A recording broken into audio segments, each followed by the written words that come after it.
Hi, this is Casey Hodges, the Flame from Fairy and Flame, and I'm super excited about this next episode with Lisa Puzo Strickland. Lisa has her PhD in parapsychology and philosophy. Unfortunately, however, we experienced some audio issues during this episode with Kat's mic.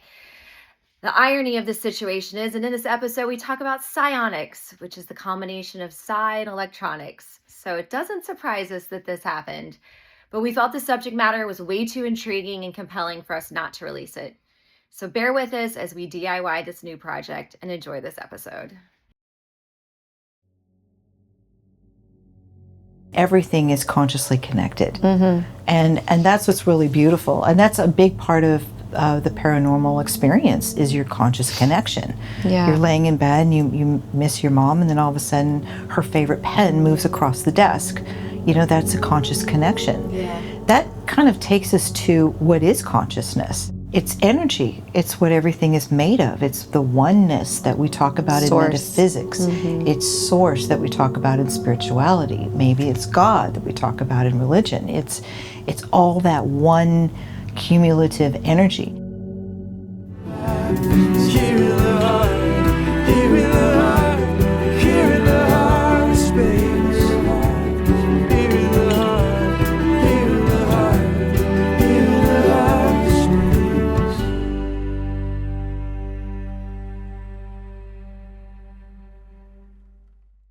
Dr. Lisa Strickland, thank you so much for being here today. I'm so excited. Oh, I'm so excited. We met through a mutual friend. You live here in Franklin. Yeah. You've spent 25 plus years in the entertainment industry, which we're going to get into, but all the way using your intuition to navigate you through that wild world. Yeah. And then your family, well, you and your husband moved here and you had children, kind of shifted your life a little bit from that high energy, fast-paced world to raising children to a quieter community of Franklin, Tennessee. Absolutely, yeah. And then you start realizing, all this intuition I've had throughout the years, there's got to be more to this and more happening, right? So you kind of shifted into a scientific investigation behind your gifts, right? Right, exactly. Which led you to get your PhD in philosophy and parapsychology. Yeah. And we're going to talk about all the things today. We're going to talk about intuition. We're going to talk about psionics. We're going to talk about unidentified aerial phenomenon. And we're also going to selfishly talk about my other favorite podcast, the telepathy tapes. Oh, yeah. Yes. So My favorite too. Absolutely. Nice intro. I just feel so special. Yay. Yeah, thanks for coming. We're excited. This is going to be a good run. Yeah. So as I mentioned, you moved here. You moved here from Los Angeles, and we like to start every podcast with a little bit of the how you grew up, baby Lisa, child Lisa, and all stuff. that. Yeah, Fun stuff. We're living in New York, and then my dad got the offer to run the CBS record branch, the printing branch in Santa Maria, California. So we moved there when I was very, very young, but that quickly got us to Los Angeles, where my dad stayed in the radio, mostly the record business, so I was born into the record business. And he stayed with that company, MCA Universal, for about, until I was about 10 or 15, I believe. So that was a great way to grow up, learning every kind of genre of music was being played, and meeting Elton John when I was 6 years old. It was just really special times. Yeah. But at the same time, the least expensive private school in the area was Faith Baptist Church and School. Now, my parents were both Catholic at the time. Baptist. Faith Baptist. I was wearing skirts below my knees. Even as a head cheerleader, we had to wear gauchos. Remember gauchos? Underneath our skirts, so that when we kicked, nothing would show. It was funny. But and I stayed there until 12th grade. I actually really loved that school. Aww. Made a lot of great friends that I'm still friends with, and it was a beautiful experience. Our neighborhood was a very Jewish neighborhood. I was riding horses all during those years. We owned horses. I showed horses up and down California, and then I stayed in Los Angeles after college. I went into the record industry, radio and record industry. I was with the radio station for 5 years there, a country station. Oh. Which I didn't understand why God led me to a country station. To a Baptist school, then a country station. A Baptist school, but then I figured it out because all the country artists are from Nashville. They're from the South. And they walk in and they say, yes, ma'am, no, ma'am, and thank the Lord. Just like I grew up with at Faith Baptist from kindergarten through 12th grade. So then I thought, oh, okay, so those years were definitely preparing me for country radio, which was phenomenal. Went into the record industry, met my husband, thought I was going to marry a senator or a suit guy, CEO, but there he was, standing on stage with an artist named Brian White, playing the heck out of a guitar, wearing blue jeans and no suit. And I thought, oh, okay, there's my husband. Literally, it was that kind of moment. You had that feeling. I just had a feeling, and I had grown up with those feelings. I grew up with a lot of intuition. And we got married pretty quickly, and that's how I got to Nashville. Wow. Is I came here to marry him. He was already here. And By the way, that's how we all got to Nashville. A boy boys. in blue jeans on a stage playing an instrument. I just want to point that out, everybody. No such thing I don't know if it makes the podcast, Oh my gosh. more. It worked out well, though, didn't it? Yeah. Yeah, I highly recommend it. Yeah. Try it. So all during those years back in Faith Baptist, I was the weird girl having dreams that would come true. I would have conversations in my head that would then happen the next day. And it was very frightening because there is a verse in the Bible that says, when that which is perfect is come, all prophets shall cease. So we were taught that that means there's no psychic ability whatsoever once Jesus came. And Jesus had come and he had died on the cross, and therefore there should be no prophets. We only speak to God. But here I am having dreams, and I'm having conversations in my head, and I know when somebody's going to break their leg. So I thought Were I you was telling people you were having these dreams, or I would try to, and they all just kind of didn't really get it. Now I'm like, at the time when it was really strong, I was probably about 14, 15 years old. I would tell my mom. My mom was great. Yeah. My mom would foster it, and she would listen, and then she would tell me about her dream, and that was very helpful to me. But then at school, that was where I felt like I was just going to go to hell. Until one day, Pastor Rasmussen, who's he's just a lovely man, he stood on the pulpit and he said, last night I had a dream. God laid it on my heart that I should speak to you all about whatever he needed to talk about. And I thought, well, shucks. If God, if he can have intuition, I can too. Yeah. All right, so I kept my intuition all the way through college, all the way into the radio industry. It got to be a little confusing because there were so many times when I didn't realize whether I was in the past, present, or future. I guess is the best way to say it. For instance, I would go to work and I would think, did my boss already ask me to do that? Or is he going to? I would meet people and say, oh, good, it's good to see you again. And they would say, I've never met you in my life. And no, we went to that restaurant by the thing. And then, of course, a year later, we'd all be at the restaurant by that thing. So it really blurred the lines. It did. Did you make decisions? Did you trust it so much that you'd make decisions? Yeah, I trusted that decision to take that job at KZLA. Right. I trusted that decision with who my friends are and who they were not, what records to play, what records not to play, who to trust, who not to trust. And then, of course, when I met Brinson, this is after I went into the record industry, I knew that he would be my husband forever the minute I met him. And now we have 2 great kids. So I moved here, married him. We have children, and they're in their 20s.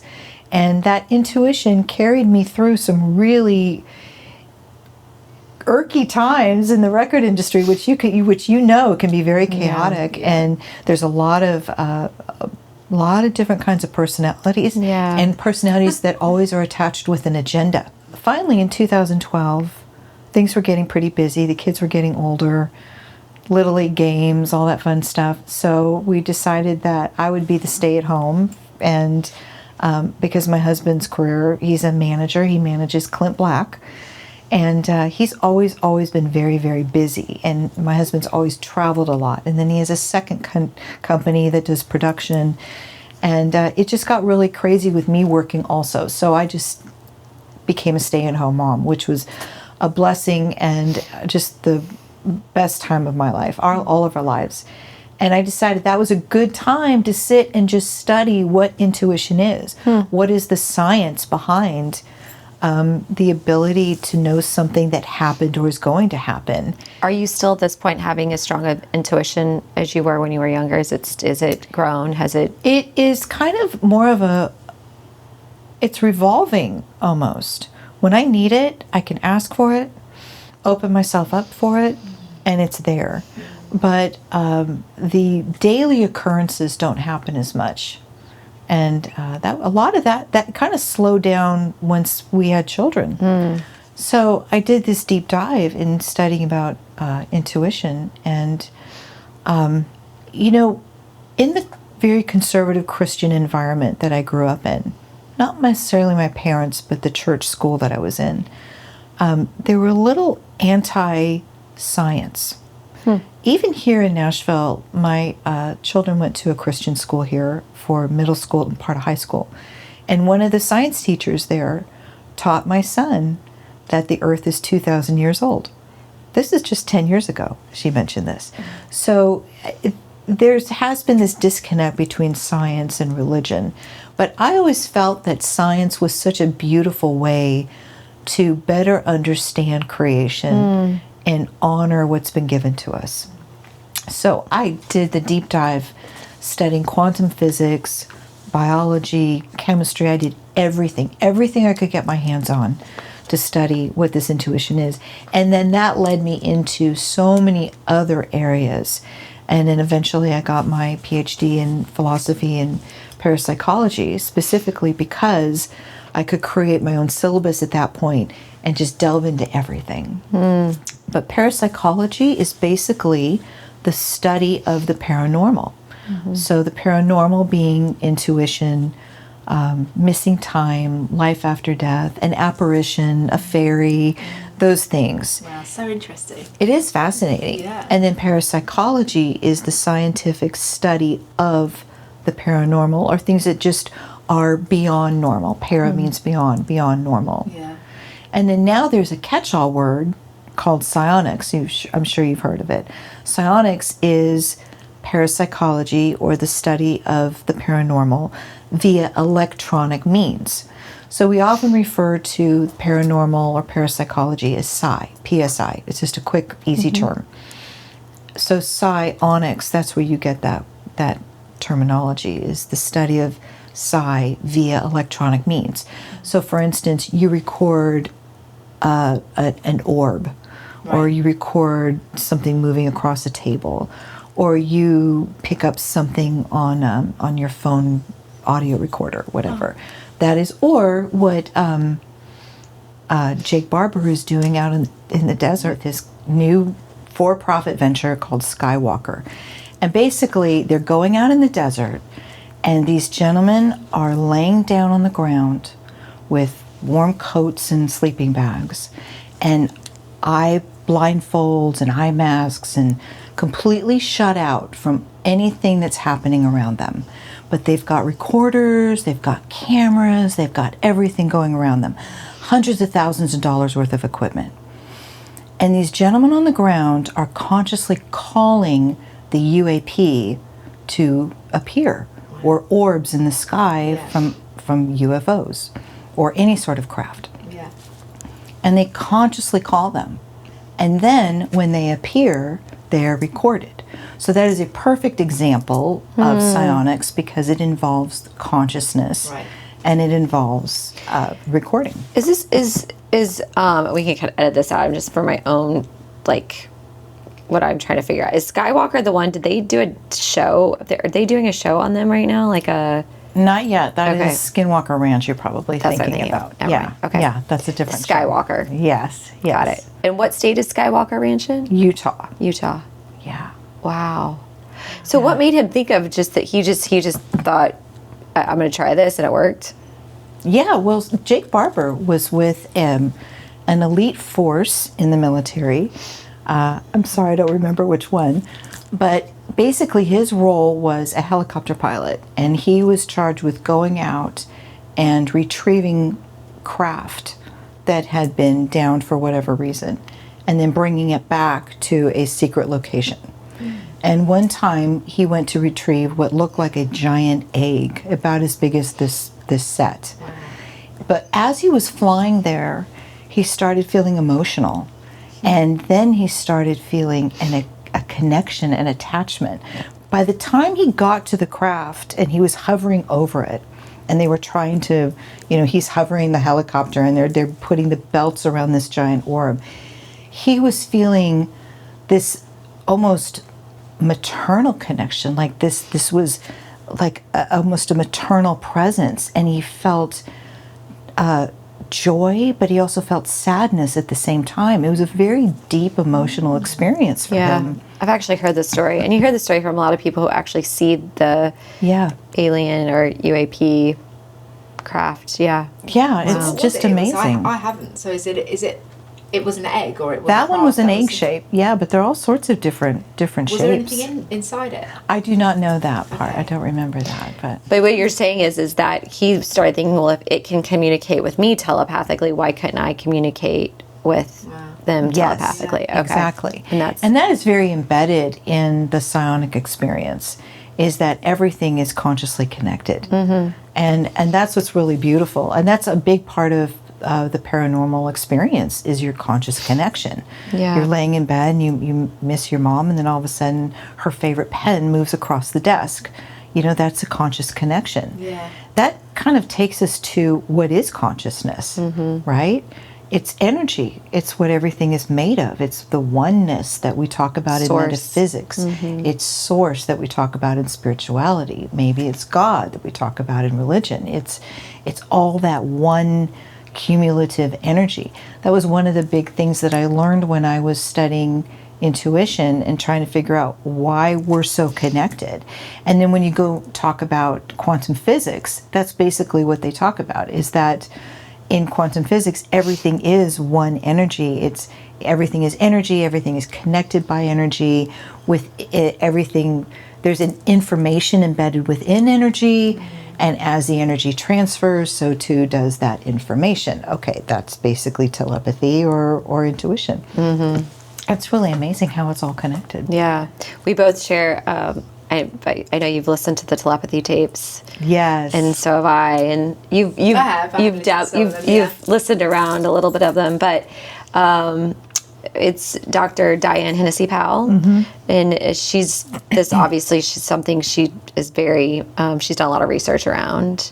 Yeah. And the communication of nonverbal autistic children as it relates to telepathy. She's remarkable. Yes. Diane is her father was brilliant. He was a doctor, and she's a doctor. She trained at Johns Hopkins University. She was with Harvard for a long time. She's an absolutely brilliant woman, and I've gotten to know her pretty well, and she's just as lovely and kind as she is brilliant. But the telepathy tapes, she's the brainchild behind that. She's the source and the force behind the telepathy tapes. Those were her clients. That is her knowledge base, and the research that she does is rigorous. There's just no messing around when she comes to testing something and retesting something. Just amazing the things that she's found. And she speaks about the reason why these children are telepathic. And if for those who don't know the story, the telepathy tapes is basically autistic children who the mothers discover that the children can read their minds. And then eventually it's found out that the children are also telepathically communicating between each other. Well, how are they doing that? And then they find out that this child over here in Nashville is communicating with someone who might be in Boston, who they've never met. And the parents don't even know each other exist. So how are they doing that? It's because they're going to what they refer to as the hill, this conscious place or consciousness meeting point, right? And that's where they're able to communicate with one another. That is psionics, and they can visually see these children telepathically communicating with, let's just say, their mothers. So their mother will be over here thinking about a number, and then she'll write it on a little piece of paper, or she'll have it on a random generator on her cell phone, and then the child over there will type out that number on their iPad, but the number can be, 32 digits long, Yeah. right? I mean, these are the things that are happening. Yeah. That is showing a consciousness connection between all humans. I think we've lost that. I think we used to have that. Yeah. That's why we were closer to each other. We were closer to God. We were Nature. closer to Yeah. nature. Yeah. Oh, absolutely. We've lost that. Things have just gotten busy. We were all talking earlier about how humans were made to run in the forest and Yes. pull weeds and pull strawberries and grow fruit and swim in a lake and then now look at us. We're just running. Yeah. We're just running. Period. Right. There's Everywhere. No dip in the ocean. There's with no direction. Yeah. Yeah. One thing in the telepathy tapes too that they come up with is this, and we talk. This is part of the tagline of our podcast: is the collective consciousness, right? Yeah. Building up the collective consciousness of our world one pot at a time. That's our tagline. I love that. Love that. And so there's discussion around being able to harness that collective, well, I say harness very loosely, but use that collective consciousness to predict earthquakes or to predict whenever maybe things are going to happen between countries or whatever, right? And so there's research behind this. I'm curious to hear your input on this about how do we then utilize, or you were just talking Yeah. about the gentleman who used it to call in the UAP. So is that something you see on the horizon? Is us kind of being able to come together? We talked about this earlier too. Like, I see it as we're getting back to it a little bit more, but there's a lot of other things distracting us from actually seeing that there's people having these discussions. I mean, Right. There's something really beautiful happening right now. There were so many different theories to your point about collective consciousness and what it actually is. And we've already chatted about how it's probably some sort of form of energy. If you remember a gentleman named Rupert Sheldrake, his thoughts are morphic resonance, where everything is connected via these morphic fields. So families are connected via their morphic field, and you're connected through your morphic field. So it's you take on each other's consciousness and each other's memories, etc. That's a very simplified version. You look to Dean Radin from Ions, and he talks about his EM theory, which is his electromagnetic theory, which everything is one field. It's not different fields, but it's one field of energy. And then we talked about the metaphysical oneness that we've all learned about. But when you take that premise and then you utilize it and you try to implement it into real world action, such as predicting earthquakes or when is the next catastrophe. In a sense, that's already happening, has been happening. Not even in a sense, it just has been. So you've heard of remote viewing. And there's a gentleman named Paul H. Smith, also out of Utah. He was worked with Hal Puthoff and Russell Targ on remote viewing for the United States government. And they weren't necessarily predicting earthquakes, but they could tell when someone was somewhere that they shouldn't have been, or they could remotely or consciously go into a meditative state and then etch out what elements might be at a particular underground site. And that way the government could say, oh, well, that looks like a missile hidden there.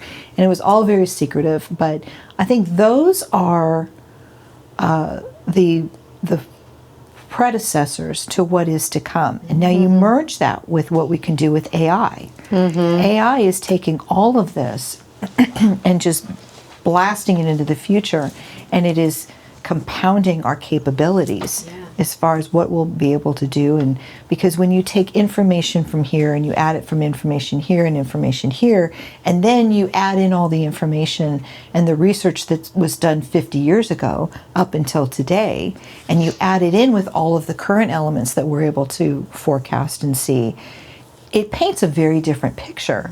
And that's where AI will really come in handy, is for that. So as much of a distraction from real life and who we're really meant to be as technology has become, in a sense, it may end up working back around and bringing us back to where we will be going and where we need to be. What do you think? I mean, this is like the question that no one wants to be asked, but everybody kind of has their own thanks answer. a lot. What do you think? What do you think Pleasure. consciousness is? I think consciousness is energy based.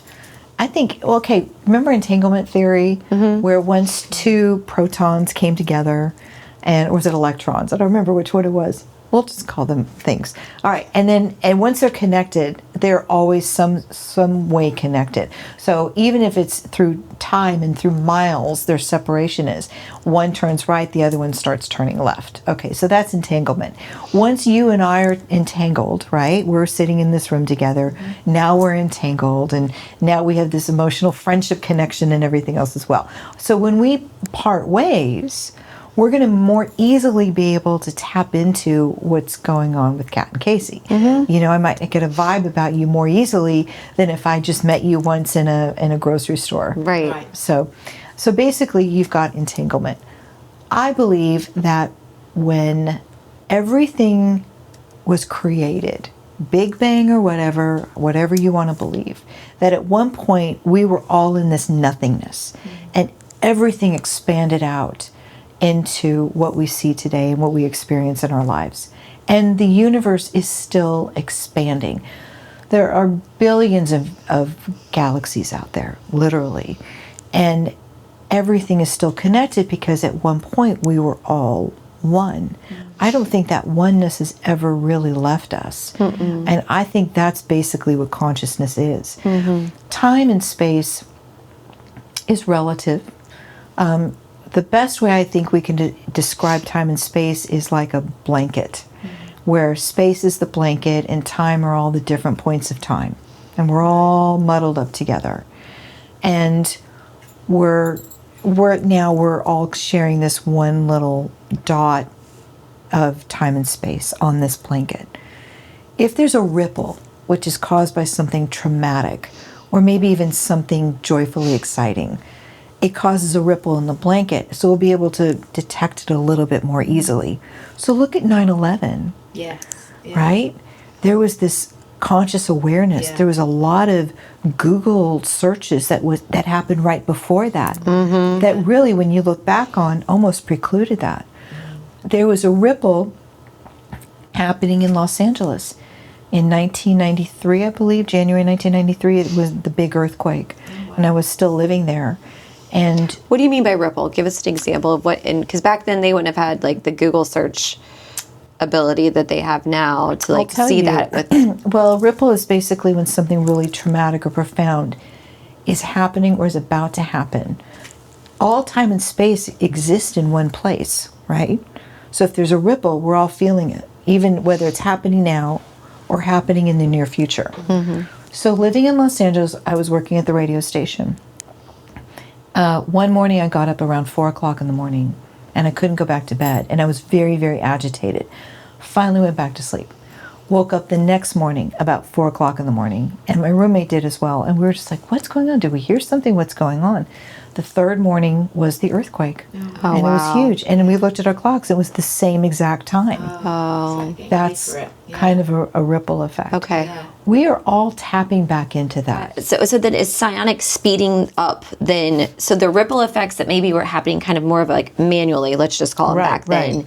is then like, do you feel like now that we have all of these tech tools that it's kind of speeding up the idea that ripples are happening, or speeding up the Right. the awareness that we have this? It's awareness. That's Okay. exactly what it is. Yeah. You just answered the question. Okay. It's not the psionics itself. It's not the study itself. It's the awareness. Okay. And it's things like the telepathy tapes. It's the amazing podcasts that are out there. Yeah. It's people's curiosity is not just rising to the surface, but now it's allowed to rise to the surface. Look at us. We're sitting here talking about fairies and flames and UAPs and ghosts. And could we do that 5 or 10 years ago? No. I'm not really sure that we could. It's making it so much more accessible, and it's Yes. you know, like you were saying, the government are using remote viewers. Well, Right. I mean, for someone like my dad, that is very much like, he thinks that if you're like, I won't even go to what my dad's in, but he, for somebody like him, that's a very normal, if you like, person. If you say, look, Dad, that the government are using, Right. like, how can you not understand or believe that this is that this is a something real real thing, there. like telepathy. This is real. This is, you know, remote viewing is real. All energy is real. You know, I've always been into this sort of stuff. My mum was, but you know, my dad is. It's how can you not now?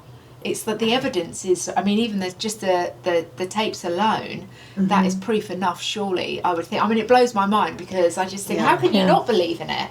Like, how can you not see it, feel it? We were just talking about this though, but then that goes deeper into if something is so embedded in you, like into your subconscious, that you don't want to believe something, then it's not gonna you're not gonna believe it either. Right. Yeah. You're going to be shut right down from Yeah. it. So- if you don't believe in psychic ability, you will never be psychic. Yeah. If you don't believe in God, you will never see his grace. If you don't believe, it's the same exact thing. Yeah. Yeah, I agree with that. And what's really amazing is that we're hungry for it. We talked about balance before. Yeah. We were so left brain there for so long. You know, it's all about form and function and what's real and what's scientific and what's in front of us. And now science is delving into spirituality and consciousness and all the links and all the fusion that's happening right now. It's absolutely amazing. It's because of our innate hunger for balance. Yeah. That's what it is.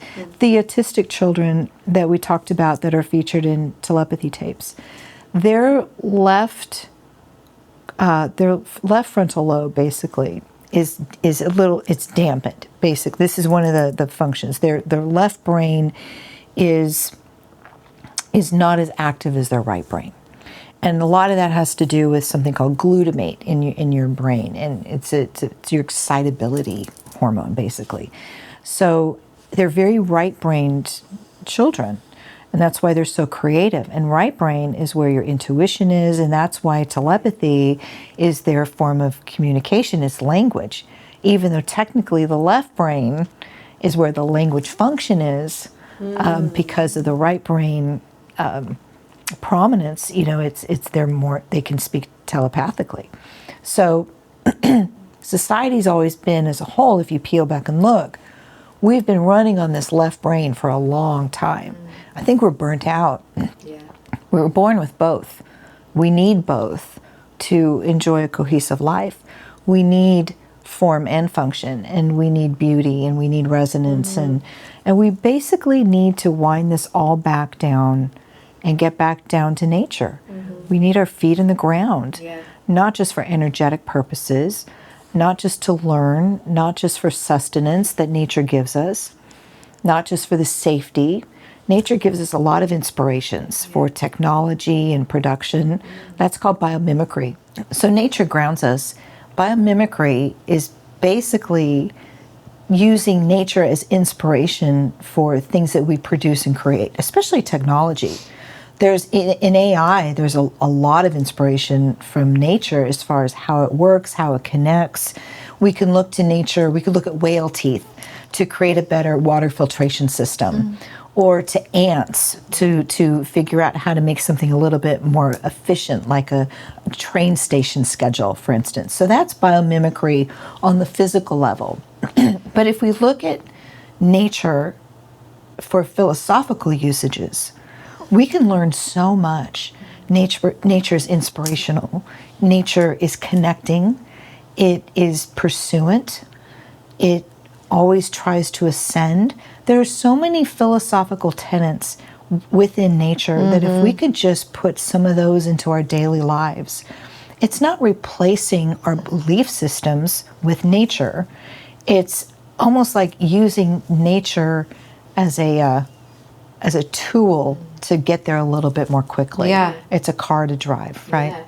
You know, we always want to get right to the destination. We always want to get to our higher self, our best person. But sometimes we need a filter to go through, and nature can offer that. Right, that transportation kind of. Grounding is what we need. Yes. Yeah. Both physical, meditational, Yeah. and philosophical. Yeah. It's so important, especially with kids as well. Yes, The very first much thing I do so. with my daughter, we get out and put you, for anything, like if you're stressed or you're worried or you don't feel well, even though I'm out there, she's got her feet straight in the grass. I mean, she does it herself naturally now. I think we pick up on nature's consciousness. Yeah. Plant consciousness is a real thing. Oh yeah, for It's sure. amazing. Oh, They yeah. pick up on whether we're in a bad mood or whether We just they're... spoke about that Yeah. before. It's funnily really enough. beautiful. Yeah. It all connects. They know when you're coming home. They know when they're communicating. You were saying like your plants tell you when they're thirsty. Yeah. I don't ever feel them. I just know whenever they need a drink. Yeah. Right. So They have to be- absorb from us, we absorb from them. Yeah, exactly. So I want to also get a bit into your involvement in the Hollywood Disclosure Alliance.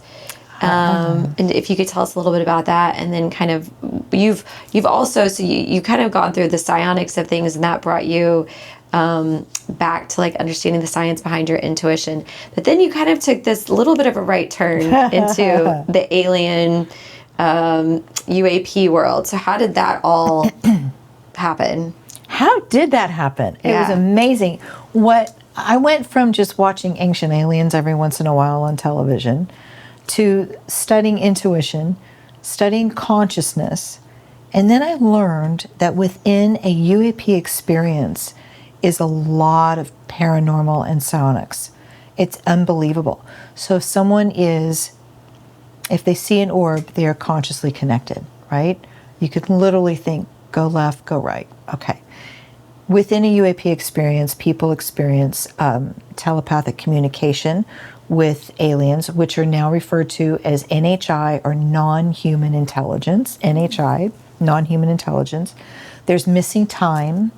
There's feelings of this broader understanding of our purpose. There's a definite conscious connection there, and it fit beautifully within the paranormal aspect of what I was studying.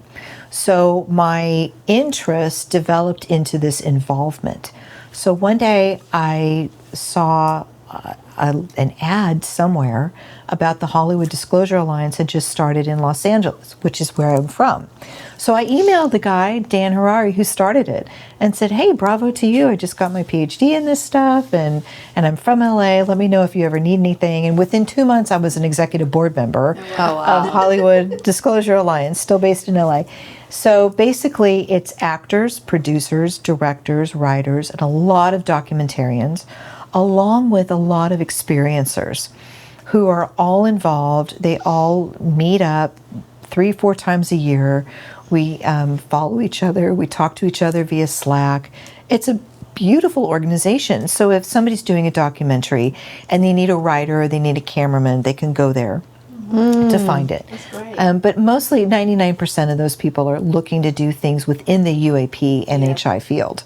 So what's the purpose of the alliance? Like, do they have an overall goal or purpose, or what are they moving towards? It's a place to meet. Okay. It's safe. It's a safe place to safe, share. like you said, soft landing, right? Yeah. And there's a lot of experiencers there as well who really want to share their story. And there it is, an alliance filled with documentarians and writers. Yeah. Okay, Wow. share your story. Yeah. It's really, really beautiful. Yeah. I'm loving this whole camaraderie that's happening in both the psionic field and the UAP field. Right now, there are so many different entities. You've had, for so many years, it was just a few UFO groups. And then over here, a few research entities that were studying parapsychology and psionics. And now they're merging. Yes. And now, because of this merging and understanding that the two of them are really working cohesively together, now you've got larger groups that cover both. You've got Archives of the Impossible in Houston. Tell us about that real quick. Just give us the... It's amazing. Yeah, it is amazing. Jeff Kripple and Karen Austin, they're running Archives of the Impossible out of Rice University. It is affiliated with the John Mack Institute. If you remember John Mack, he was the Harvard professor who studied the children at the Ariel School in South Africa, who witnessed a UAP craft land in their play yard and had telepathic communication with these children. It was really beautiful. By the way, the telepathic messaging that came through from them was everything about saving the planet, being Yes. kind to the world, being kind to, animals and plants and all. It was a positive 100%. experience. It was that a very those children positive. had. Those children were not frightened. No. They were very connected emotionally, like we were talking about with Jake Barber.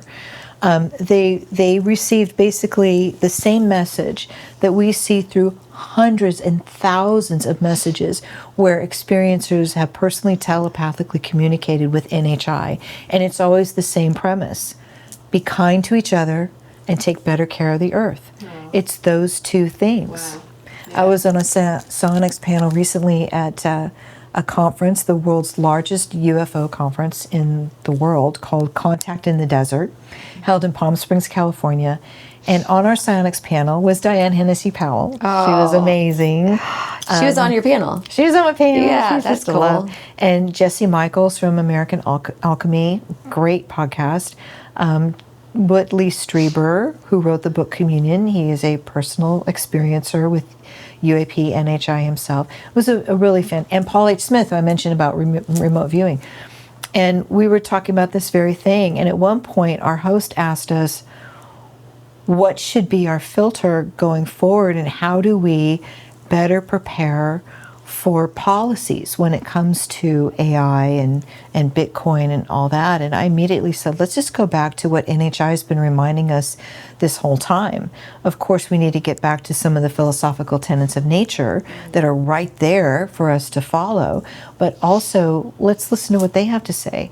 Does it help us be kinder to one another, and does it help the planet Earth? Yeah. Maybe if that is our simple filter, could you imagine how so different this simple. world would be? Unbelievable. All these things we talk about sound like big words, and they're really like, they sound very, smart and elite, but in reality, like, it's pretty simple. What it all boils down let's to. just break it down. Be nice to each other. Be a nice help person. Each other. Yeah. Which gets you back to what we were talking about earlier, love. It's really all about that's what love. we're here It for. sounds so cheesy, doesn't it? Yeah. It does, But it's isn't true. that Well, because what everyone it's- takes this big, long loop to just get right back to the same place, right? Like, we have Every to one go of through them. all the steps and challenge ourselves, and you make it hard on ourselves and fight with each other, and then let our ego get in the way, and then we just finally are like, oh, shit, we could have just given each other a hug. Well, Yeah, just a hug. We're all, like we say, we are all one. We're all, Yeah. so why wouldn't Right. you help somebody?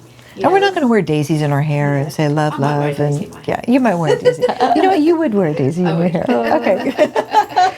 Okay, so tell us about the panel. So you had this great panel, Contact in the That was Desert. great. It was really, really great. How We many, had- and there was a lot of people there. Yeah, it was like 1,000 people. It was so much fun. wild. Yeah. It was so much fun. We talked about so many different things, but it was such a pleasure to be on a panel with people who are true experts in their field and have gone through so much rigorous study and are top of their line. Yeah. It was just incredible. It was a great conference. It was well attended, it was well organized, and that was just an example of one of the other entities I was telling you about that are coming together. All these different groups, all of these different, the UAP and the psionic worlds Yeah. are coming together, but also the AI world's in that now, the Bitcoin world is in that now. It's incredible, and they're all working together. And now just in UAP and psionics, you've got, as I was saying, Rice University, Archives of the Impossible. You've got out of Stanford is the Saul Foundation, Peter Skafish and Gary Nolan. You've got the Galileo Project out of Harvard. So all educational institutions Yes. propping up these In addition these to groups the and research. scientists and the Yeah. research, you've got the government, you've got the DoD involved, you've got all these different entities, all the military whistleblowers, you've got a rear admiral, you've got a colonel, you've got a general. I mean, all these people are just coming together. And now all the different disciplines within academia, besides astrophysics and physics, of course, but also biology and philosophy and parapsychology and psychology and religious studies, And which and brings us- theology. and theology, which brings us back to Diana Pasulka, who has done so much for this whole entire conversation between UAP and psionics and parapsychology and the paranormal. It's just amazing. Tell us a little bit about Diana. Diana wrote I know the books. because I've listened to her on one of my other favorite podcasts. But yeah, She's great. She is great. She's amazing. She wrote American Cosmic, and then she wrote Encounters, I believe it's called. Two fantastic books. They are so earmarked. And she spoke with Jacques Vallée, who worked with Project Blue Book back in the 60s. Are you aware of Project Blue Book? Yeah. Okay. Project Blue Book. But I mean, if people are listening, they don't know. Yeah. About it. Yeah, tell us about it. That was the United States government's secret entity to study the crashed UAP, especially around Roswell. I think it started right after Roswell, even though the UAP sightings had really started around 1943. But it was J. Allen Hynek and it was Jacques Vallée who were in this organization, Project Blue Book. They studied over 12,000 cases. And out of that 12,000, they were definitely able to explain away a lot of people who wanted to be on the news and people who may have seen ball lightning or other environmental factors or a plane that they didn't realize was just a plane. But there was almost 800 of those cases that they could absolutely not explain. And they later admitted that there were more, but the government really wanted them to explain these situations away as not being UAP, because at the time in the 60s, we just weren't. Yeah, we weren't prepared for that, I don't think. What were they seeing? Psychologically. What was being reported that they were experiencing? You know what? There's a television show you need to watch called Project Blue Book. Okay. And they go through so many of the cases. And J. Allen Hynek's son, Paul Hynek, he's actually on Hollywood Disclosure Alliance with me. He helped kind of counsel that show. So I would recommend going to watch that because the stories are just absolutely fascinating. It's really amazing. So Diana wrote, she wrote it with Jacques, and she also wrote with Chris Bledsoe. And Chris Bledsoe, she got in touch with him because he wrote his own book called UFO of God. Have you heard about that? It's amazing. Oh, Chris is just the best. He and his family live in North Carolina. And many, many years ago, he and his sons had a pretty frightening UAP encounter. And it really shook their family to the core. These are the ones I get scared about. Yeah. But remember, we are scared of what we don't understand. Yeah. Yeah. You know, we have it, and I'll do a sidestep here. We have a tendency to take on new information, usually one of three ways. And the first one is always fear. We're scared of it. We're going to revolt against it. It's the devil. It doesn't exist. I don't want to deal with it. It's bad. Yeah. You know, and then, you know, of course we react also by looking at our influences. We always want to, whoever the loudest voice in the room is, we'll just go with them. You know, with so many different ways of absorbing new information. So Chris had this pretty terrifying experience. As the time went on, eventually... What was the experience? Can you share what the experience was? From what I remember, they were out fishing. It got dark, and then they reported significant missing time. They saw little creatures with red eyes. It was things that they just didn't. Lights following them. They got in the truck, and the light was following them. It was. You've got to get that book. I think it's been optioned for a movie too, which I'm not surprised about. It'll be fantastic. Because it's scary. Yeah, it was frightening. And, you know, they would hear things around the house, and eventually now, it's been years, but now there's an entity, and she looks like a lady in white. It's more of a spiritual looking entity that comes, and he communicates. He communicates with the orbs. He can stand in his backyard with a guy from the military and a guy from some scientist who's got his equipment out there, and maybe a news agency, and they're all standing there, and Chris will go into a thought, and he'll call them to his yard, and these orbs will just float down. And everyone will see, and it'll be on camera, and then he'll put it on Facebook. And he's one of the nicest, most grounded human beings. And his whole family is the same. They're beautiful people. So maybe the fear of, I mean, I haven't read this. I'm not aware of the story. So I'm just jumping in. But maybe the fear goes back to what you were saying. It was just the fear of not knowing what it was. And maybe these entities or non-human intelligence were wanting they knew that they would be able to communicate with him. They knew he would be able to get a message out. Maybe they just were a little bit more aggressive in how they were approaching it. You know what I mean? Could you imagine? They don't understand what makes humans they don't scared. Yeah. Right. Yeah. So what is aliens? So tell us, what do you think, now that you've explained to us what consciousness is, what do you think aliens are? I Or think non-human intelligence? Thank you. Good girl. Sorry. I know you say that, and then all I have is the movie Aliens. Right. And that's what we do in the banks. We're like, What do you think non-human intelligence is? I think that's a big question. I know, that's why I'm asking. Yeah. This makes for good podcast stuff. Let's go get some coffee first before we do that one. Okay, so basically, from what I've heard, I've not formulated my own personal opinion because I've never seen a non-human intelligence. As far as I know, there's so many different places that they come from, not just planets, but star systems. But some people believe that they are biological. Actually, a lot of people believe that. And we've had a lot of reports from military personnel who will attest to that as well. And yet some people believe maybe they're a form of AI, and that's why they're able to travel such long distances. But are they traveling long distances? Yeah. Right. Have they been here What is a long the whole distance? time? Are they in our mountains? Probably. Are they under the sea? We only know 90% of what's in the ocean, so that would be probable. Which is why I don't get in the ocean. Yeah. That's why we see USOs, unidentified submerged objects as well. I've never even heard of that. Yeah. brand new Or information. are they skipping dimensions? Yeah. They're not in another Fourth dimension. dimensional beings, Are they yeah. skipping in and out of our dimension and going to another dimension that we just we don't have the capacity to yet see? Yeah, we talked about that upstairs with Bigfoot. Isn't that amazing? Bigfoot, yeah. What's going on with Bigfoot? Bigfoot is another, they call him a shapeshifter, but he may actually be, from what people say, and I've never seen a Bigfoot either, so I don't know, they're just basically shifting dimensions. Would he And be in how that do they do category that? though?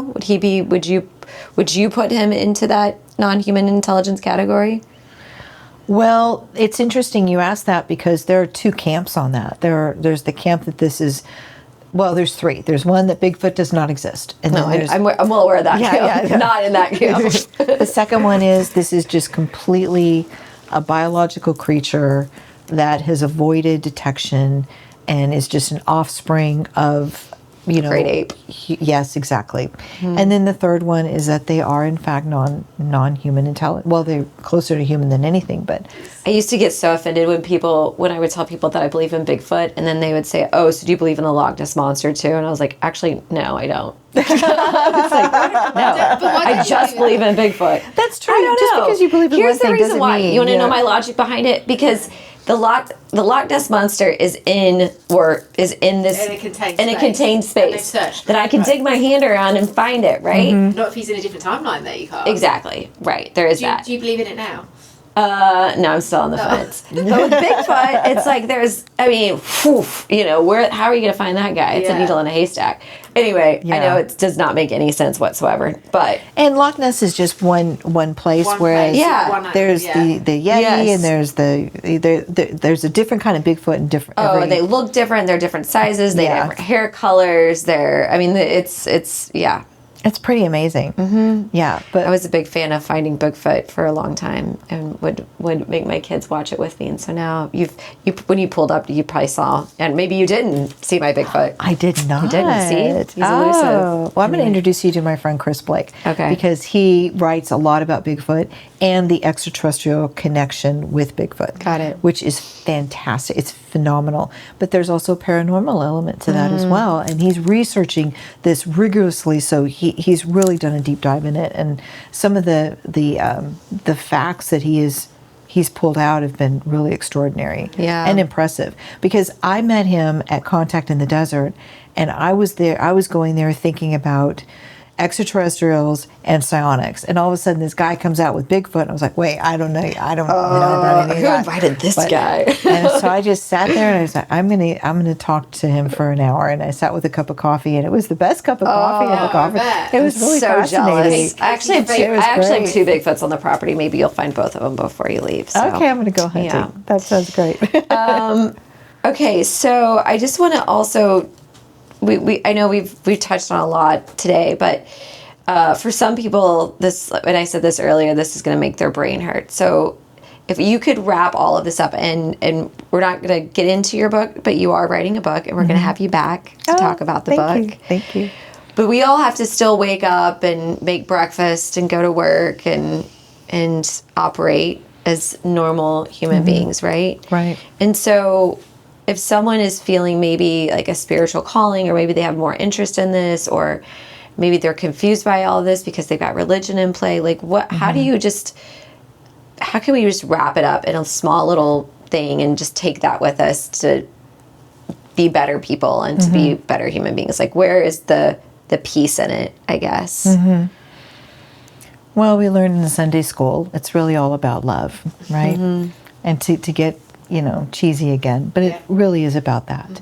And that just doesn't mean showing love for each other, but for our earth and for ourselves. One of the ways that we can self-appreciate this life that we've been given and appreciate ourselves is to study and to learn. So many people say, well, where's the proof on UAP? Well, believe me, there is bodies of proof out there. You just have to read it, and you have to research it, and you have to go find it. The same with finding yourself, finding your footing. Start by walking out the front door and walking in your bare feet down a gravel path, down a dirt path, into a muddy puddle of water. Just get your senses going again, right? Breathe in some fresh air, get your face in the sunshine. Start with the little things. I've always taught my kids, when you're in a confusing part of your life, which we all go through all of the time, I always start with the closet. I go to my closet and I start gutting. And then I think about, what do I want to do with this now? And then I create a new routine. So that's all you do. It's 3 things. It's review, redo, routine. Just start there. That's really simple. Open a book, watch a podcast, but just like yourself a little bit more. Be kind to one another and take better care of the earth. I just don't know if it gets much better than that. Yeah. I think a lot of people feel stuck in comfort. Yeah. If that makes sense. Yeah. We talk Either about this. chaos or comfort. They like being stuck in one or the other. Yeah. We talk about this a lot on the podcast, that really this evolvement of human experience has to come with discomfort. Yeah. It has to come with talking about things that you might have a different opinion on. Because we talk about this again a lot, about this being kind of this lesson, this learning lab for us here on Earth, right? And so if we're stuck in that comfort, or we're stuck in the chaos and we don't learn, then we're just going to have to come back and do it all over again. Yeah, that's like a theory of reincarnation. Yeah. Right? And so us getting to this place of peace, and if we want to get to a world where we're not dropping bombs on each other or bullying each other on the internet, or just poking the bear, then we all have to really kind of find that peace in ourselves, right? And you said going out and grounding that's the big one. When I did my psilocybin journey, I talk about this too. Like, that's what I saw. If you're ever feeling anxious, if you're ever feeling scared, if you ever feel like you don't have the answers to something, come back here to me, come back to the birds, the bees, to the trees, to the bugs, to the river, to the stream, to the wind, to the breeze. Like, this is where your questions are answered, right? It's like a bio Bible, right? The bio Bible. That could be another good name for the book. That's right. Ooh. You're really going to get some. Okay. Do I have to pay you for that? You just said it. Yeah. But it's true. I mean, that really is what it's all about. I love what you said as well. Give yourself like that routine as well, of something that you've got every day you're going to give up, and it can be small. Yeah. I've literally started every morning, get up, look at the sunrise, write, meditate, put my feet in the grass, go and have a talk to the trees. That's what you got to do. And it does. It makes clean out a closet. Have Casey come around and sort your drive out.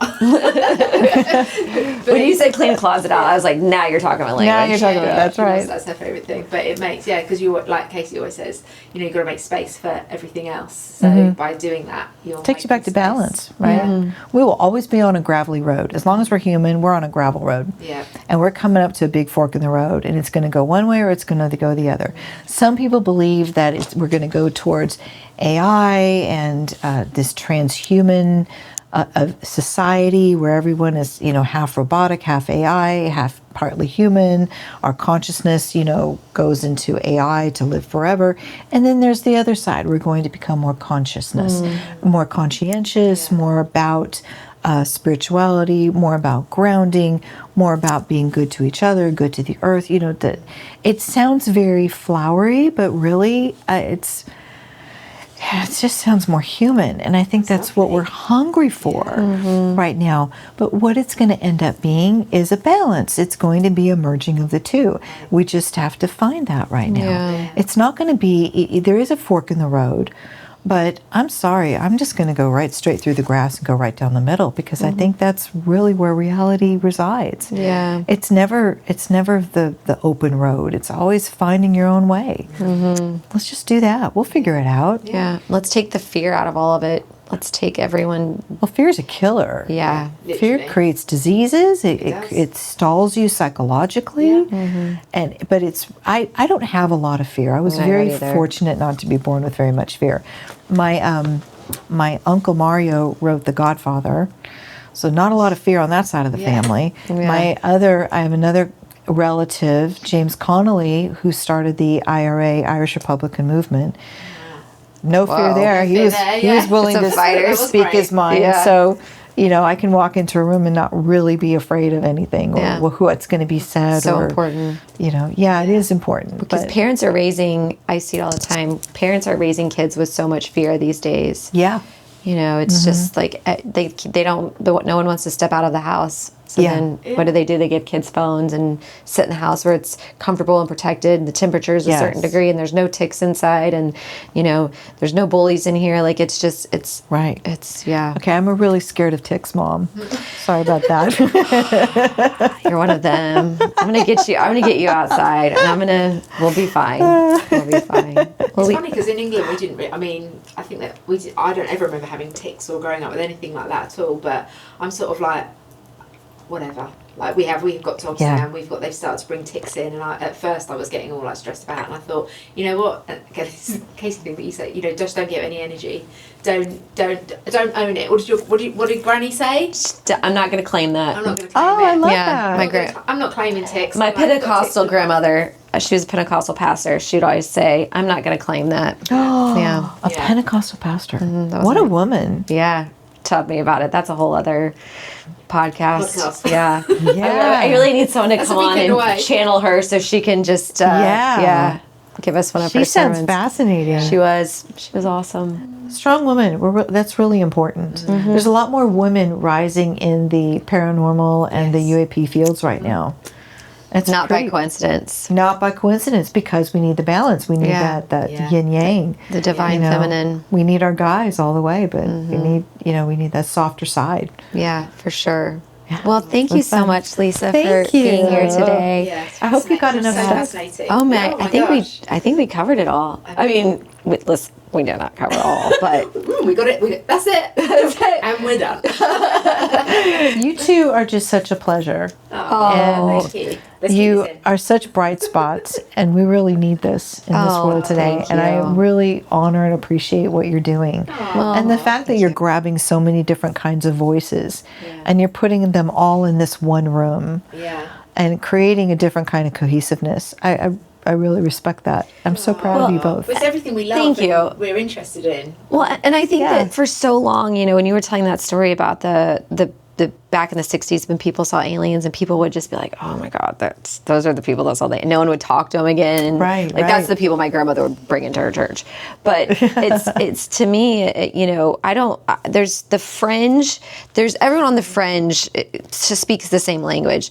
We need to start bringing that a little bit closer to the middle, right? So Yeah, that yes. someone that lives, I'm not going to mention the neighborhood down the street, can say, "Oh, I know her. She's not cuckoo. Like maybe Right. I'll tune in and listen, right? And open their mind up." And it is, there is going to be things that we're going to talk about, but that aren't going to sit so well. But Sure.